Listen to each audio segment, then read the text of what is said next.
Have you ever come across a social media post that made you stop in your tracks? My guest today made a post that initially caused my heart to sink.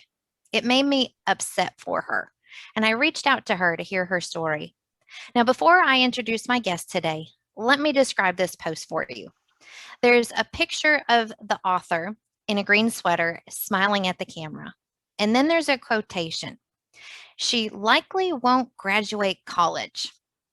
And the post continues. Yes, this was an actual statement said to my mom from a high school teacher of mine. Thankful I didn't know this till I graduated college. I have dyslexia, and school and I have never gotten along. That's the first half of her post. I'll share the second half later in my interview. Let me introduce you to Taylor Chmill of Taylor Kelly Photography. Taylor, thank you so much for joining me on this episode of Nashville Dyslexia Center, The Interviews. Yes, I'm so glad to be here. Would you please tell us the story behind that social media post? Yes, so I've known from a really young age that I've had dyslexia. It's something that I think looking back, it really kind of like held me. I think it held myself back. I think because I always was the kid who had to go to a separate room to go and learn about reading and writing different than my classmates, and I really couldn't understand that as a kid. But then once I grew into middle school and high school, I really kind of tried to embrace it, but to know that like that was just who I was. And now I've really been able to embrace that, which is why I think I feel comfortable in sharing, being a little bit more outspoken about it all. Well, that post caused me to stop scrolling. And one of the reasons it did is because I'm a former teacher. And I come across things like this all the time. And I just can't imagine teachers saying something like that to a parent or to a student. I'm sure that teacher didn't mean to cause any harm, but teachers are supposed to uplift and encourage. And so it really just stopped me in my tracks. What was the impact on hearing what that teacher had said? Yeah, I was honestly really surprised. So it was actually an English teacher of mine. And I think that I don't know, I think that maybe he had just been never really fully dealt with someone who struggled like I did, or wasn't. My mom was a really big advocate for me, even into high school, and so I think that she had talked with him more about stuff like that, and so I think maybe he just saw me as someone who just didn't, or might not succeed fully. Honestly, it is really hard to think about it and wonder like what would make someone say that, because that's just such an odd statement to tell a parent. um so honestly now, like looking back at it, it's kind of like, well, I graduated high school, I graduated college, and I own a photography business, so it's kind of like, well, I guess he can say what he wants to, but I'm here and I'm like really thankful for that journey. Even though, I'm also really glad my mom didn't tell me that until later in life. So let's back up a little bit.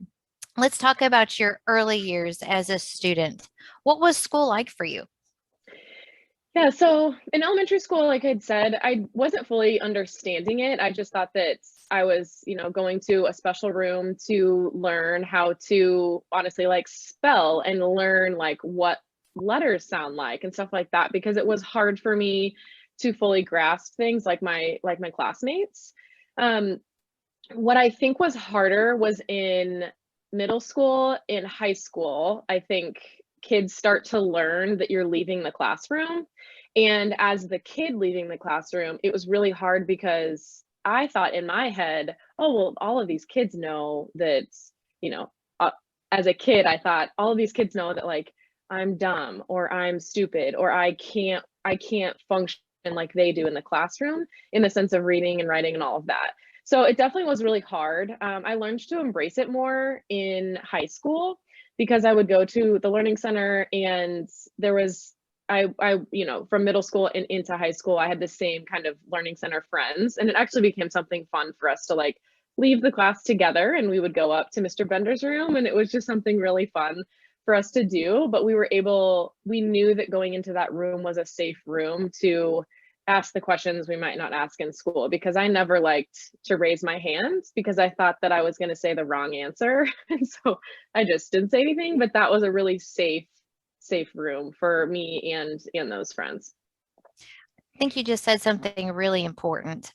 And it's something that I try to do within my tutoring business as well, is creating a safe place or a safe relationship with students, because students who are dyslexic may have a little bit more difficulty with reading and with writing and spelling. And so you need to create an environment where it's okay to make those mistakes. And mistakes are how we learn and how we grow. But doing that in the public setting of the classroom can be daunting. And so I'm thankful for teachers like Mr. Bender that you just mentioned here, who created that space for you. So you remember as a child leaving the classroom, going to get extra help, you even up through high school. Were there any pieces of technology that you utilized that helped you along your way, or even into college? Not really. I feel like, so I graduated high school in 2008. So I think it was a little bit before the time, kind of like full technology and of, learning technology. So I don't really feel like there was anything that really, really helped me. I guess what does come to mind, that it's a very vivid memory for me. This was in elementary school, and it's the opposite of technology, but it was a rounded PVC pipe that I would put to my ear like a phone. And I was able to sit in the room or sit in any room really. And you could almost be whispering in this pipe. And it was a really great tool for me to be able to hear the sounds differently and hear it so clearly in my ear. And I was the one who was saying the words. And so I would sit in a corner and I would even just like read myself like a really simple book. That would be like a task that my teacher would give me. And I really enjoyed that tool because I could hear it. I could say things out loud quietly to myself if I needed to say a word over and over and over. So even though, it's not technology, but it was a really good tool that I really, really enjoyed. And it was, something you'd buy at Home Depot. Those were in vogue in the educational circles some time ago, and they've just Mhm. kind of since gone the way of a lot of different things. But sometimes the simplest things are the best Mhm. things. Yeah. Yeah. I loved it. I'm going to look into that again, because you're right. It is something Mhm. so simple and easy to get a hold of and kind of fun to use for the students Yeah. too. So, how did your family support you during your educational years? Yeah, so like I said, my mom was a really, really big advocate for me. She knew something right off the bat just wasn't kind of right. And I knew she used to struggle with some learning disabilities when she was a kid. And actually her brothers had struggled too and stuff like that. So she kind of saw the signs when I was trying to just learn really simple things. And so my mom was a really great advocate for me. And then my dad, he couldn't quite understand it, but he was still very supportive in, like in understanding when I maybe wouldn't get greatest of grades or something like that, where it wasn't like, oh, you should be doing better. It was like hey, like maybe how can we try harder? How can we get you more help? How can we learn to really help you excel and not, not just kind of let you fall, but really, really support you through that. Would you say you enjoyed your schooling years? In the moments in school, elementary school and middle school, yes. High school was just different. Again, you have, people have their thoughts and their judgments and their things, but also I think that I put a lot of noise in my head that other people weren't thinking. So I think that I had to really learn to embrace it. And what was really unique is that all the kids that would go to the learning center that were in my grade, we were a lot of the times in the same classrooms, and we would have a para in that room with us. And it was really nice because she would be taking notes while we were taking notes. And then we'd go to the learning center and we'd kind of like compare and kind of figure out, okay, did I miss something? So high school was definitely hard. There were some hard situations. Substitute teachers, we all would get up and leave the room, and we would go and take a test. And as we were leaving, the substitute said, "Where are you guys going?" And one of my friends was like, "Oh, hey, like we go upstairs to take the test and then we'll be back downstairs." And he goes, "Oh, you're those kids." And I was mortified. I was just beside myself. And I like bolted out of the room. And the kid who said it, Nolan, he's kind of the class clown. And he goes, "Yep, we're those kids," and just left the room. And looking back, I know that teacher wasn't saying, "Oh, you're those kids." He was saying like, "Oh, I saw that in the sub plans. You're those kids." But to me, as a high school student who already doesn't like leaving the room, it was like oh my heavens, like get me out of here as fast as I can. Again, sometimes the things that come out of teachers' mouths, they have no idea. And Taylor, this is one of the reasons I asked for your interview, and I do interviews like this because there's so much misinformation about dyslexia out there. And I'm a trained teacher. I have a teaching degree. I've been in all kinds of schools, public and private, and I've had experiences in the homeschool world as well. And I have to say, most teachers are not trained in dyslexia, even though it's incredibly common. And I quote this statistic all the time. The Yale Center for Dyslexia and Creativity estimates up to 1 in 5 people has dyslexia to some degree. And so when we look at the profession of teaching, it's inexcusable that we're so ignorant about it. And I don't blame individual teachers. There's just something fundamentally wrong with the education system when we don't know enough about this very common learning difference. And so your interview, along with the others that I do and put on my YouTube channel, is to demystify dyslexia. It's not this scary thing. It's not something we have to be concerned about a label or, special education or not. It's a brain difference. It just means the child needs to be taught a little bit differently. There are going to be some tasks and things that are harder along the way, but there's also going to be some great strengths too. Different ways of thinking. And that's okay. These things are okay. And so I really appreciate you sharing your story here with us because it's going to help make parents a little bit more comfortable, bring down some of the anxiety about these things, and educate teachers as well. So, Love it. So I'm going to put you on the spot here. What is your definition of dyslexia? Ooh, it's a great question. It's a really great question. I know there's a lot of different forms of dyslexia, and I think the one that I've experienced the most, I would say, is kind of twofold. Is where you see things different than your brain is reading them. So I can catch myself now when I am reading. A lot of times now, I can catch myself when I'm reading a time wrong. And I almost or a number, anything with numbers, and then I totally laugh at myself because I can catch what I'm trying to say. And so I would say it's definitely your brain is reading differently than what you're saying out loud. But then, sometimes you can catch it, sometimes you can't.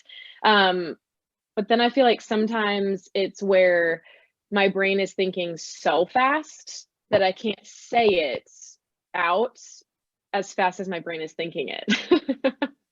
if that makes sense. Absolutely. Do you ever say the wrong word, something close to what you meant, but it's not quite the right word? Yes. And I catch myself, I've learned there's certain words that when I'm thinking so fast that I say them wrong or I stutter over them. Like remember is a word that is very hard for me. Saying Milwaukee, which is where I live, very hard for me because I think it's because there's a lot of letters and it's a bulky word. And when my brain is thinking so fast, I'll even know that I'm about to say the word and I'll try to think of a different word instead of that word so I don't get tripped up because sometimes I'm like, darn it, I did it again, where it's like, I know it's okay, but I try to just avoid it if I can. Sure. Pick something a little easier to say that you're more confident about. Yep. So would you say that dyslexia defines you as a person? I don't. I think in high school I would have, but I don't now. I think that there is a unique kind of turning point, I think, when I was working in Kansas City and I was working at a Hallmark. I was taking pictures for them, and someone comes in and we ended up connecting and realized we went to high school together.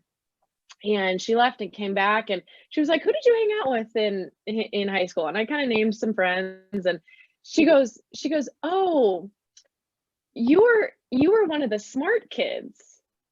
And I thought, I didn't really say anything back to her, Yeah, but don't I correct thought her on about it, that. right. But I thought about it and I was like, interesting. So she saw me leaving the classroom with friends. There was also groups of kids who I remember in elementary school were very excelled and they would leave the classroom as well. And so looking back, I was like, interesting. So some of these kids thought I was really smart when really I was going to the learning center because I struggled with some things. And so it was interesting to see the way that someone else perceived me, that I perceived myself, because I didn't see it that way at all. And so I think ever since then, that was a really big turning point for me. And then I think just growing my photography business, I've learned a lot where, again, dyslexia doesn't define me. And even sometimes my husband will correct me, or if someone, say if, his mom or this happened once where they said, oh, you are dyslexic. And Ryan will say, "No, she has dyslexia. She isn't, like, she has it. It's something that she just has. It's not something that defines her." And so it was an interesting, like, yeah, you're right. It's not that it's not that that is who I am. It's just something that I have. And so it was an interesting, like, oh, you're right. Like, this doesn't define me. This isn't going to hold me back from things that I want to accomplish. It might be harder. And I think looking back, it's like, wow, like I have accomplished a lot knowing that I have learning disabilities. And I think that's why I've started to really embrace it and want to speak out about it, because so many other people, I'm sure, have it too, or don't know, or struggle, or different things like that. And it's okay. We all have things to work through. Absolutely. We all have things that we need to work through. So tell us about your photography business. Yeah, so I started it. I knew I loved photography in high school, and I was on the yearbook staff. And honestly, when it was time to think about college, I knew school and I didn't really get along, but I knew I liked to take pictures. So I decided to go to school for that at KU. And I was in the photo media department. That was my major, and kind of fell in love with it. And then right out of college, I started working for a gal, and I learned a ton from her one-on-one. So yeah, it's been something that, I mean, I absolutely love it. And it's been really fun to grow with clients and really foster those relationships and kind of pour into their world, similar to how I've had a lot of people pour into my world in the sense of dyslexia and stuff like that. Well, I can tell that you love it. And not only are you a talented photographer, but I follow you on social media, and your posts are just incredible with how you can do videos and effects and those sorts of things. I mean, it's just way Thank you. beyond what I'm able to do. They're wonderful. So, Thank you. do you see dyslexia have given you any strengths that maybe apply to your photography business or elsewhere in your life? Yeah, that's another good question. I think that I'm able to kind of pour out of a cup of knowing that I've had struggles, and knowing that, I'm not the best of the best. And so I've kind of learned to work from the places that are hard for me. And there's a lot of times where now I've gotten a lot more comfortable with this, but I will read an email over and over and over before I send it out. And that there's still, there might be a mistake or two, because again, my brain will think so fast, and I'm saying, I learned if I say it out loud, I really catch things. But I think it's taught me to slow down when I'm doing things, and really just like take a minute and think about things and then step forward into what I'm doing. So I think that's a big way that it's kind of taught me to like move within my business, and to a lot of times like give myself grace too for what I'm doing and all of that. I see in you the results that I want to see in my tutoring students. Yes, Mm, I want them to learn to read and to spell, and that's my business, but I see their character developing as well.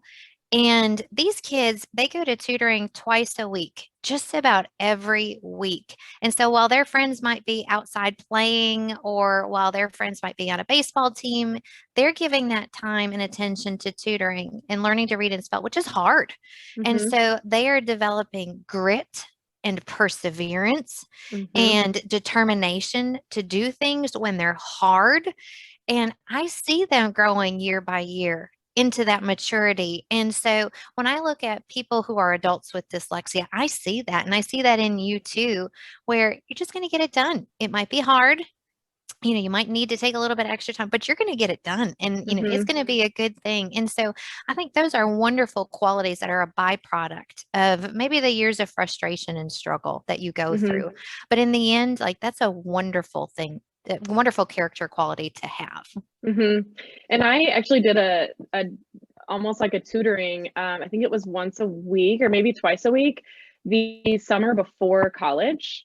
And it was a way to really help myself. It was teaching my brain to kind of like, again, slow down and not think so fast, and to also calm my test anxiety. And even though I really never liked going, once I got there, it was fun and I liked my tutor. But again, looking back, even seeing the difference of just that summer and then seeing my freshman year of college, it was almost night and day to know that the work that I had put in really paid off in why I was doing it. And it wasn't just like, oh, I just have to go and do this. It's like, no, I'm going to go and do it. And eventually it is going to pay off. So it was something that I loved. So I get that teeter totter of like the tutoring and all of that. So definitely a big advocate for that. Well, it's a mark of maturity to look back and to see, like, okay, yes, all of my effort paid off. And Hmm. so therefore I can go do other hard things. Hmm. Yeah. So what I want to do now is I want to share the second half of that social media post that brought my attention to you in the first place. And then I want to close with your best bits of advice for parents of children with dyslexia. Okay. So let me share that Okay. the second half of your post with the viewers here. You wrote, I'm here to tell you that you are talented and you can accomplish all the things you dreamed of doing.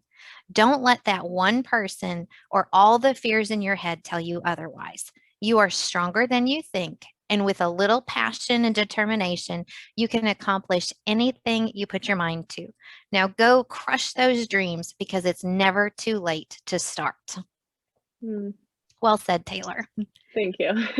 So, what would you like parents to know who have children with dyslexia? Yeah, I think that um how do I want to phrase this? I think that what I really enjoyed about my parents is that they never told me, hey, you're dyslexic, so life's going to be hard. Hey, you're dyslexic and you're not going to be able to do a lot in life. I think they embraced my dyslexia and my learning disabilities. They gave me the help, and then they really helped me to push and move forward when, like, especially when I didn't want to, and I was just like done.